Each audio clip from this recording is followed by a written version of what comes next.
Mutaz Essa Barshim et Gianmarco Tamberi se sont partagés le titre olympique, dimanche, lors d'un concours de saut en hauteur achevé à 2,37 mètres, soit la meilleure performance mondiale de l'année. Ce concours du saut en hauteur des Jeux Olympiques de Tokyo, ce dimanche, était fou. Jusqu'à un dénouement inattendu. Alors que Mutaz Essa Barshim et Gianmarco Tamberi n'avaient raté aucun essai jusqu'à 2,39 mètres, le Qatarien et l'Italien ont décidé, après leurs 3 échecs sur cette dernière barre, de se partager le titre olympique après concertation avec les officiels. Le Bélarusse Maxime Nedaekaou a complété le podium, 3e.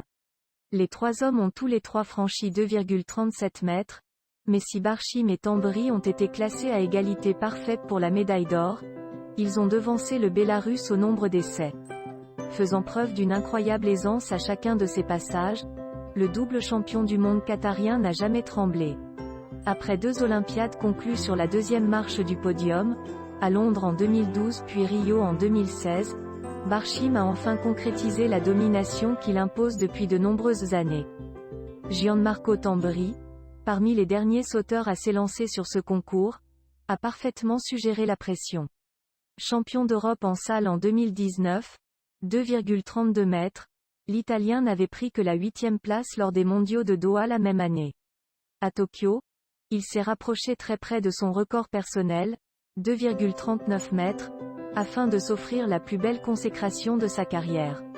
La déception Harrison.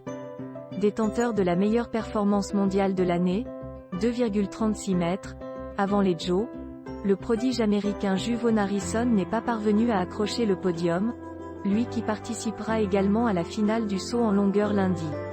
Le phénomène de Louisiana State University est en effet le premier athlète depuis 1912 à participer à 2 finales de saut olympique. S'il ambitionnait de glaner une première médaille à la hauteur, à seulement 22 ans, Harrison n'a pu faire mieux qu'une 7e place après avoir passé une barre à 2,33 mètres.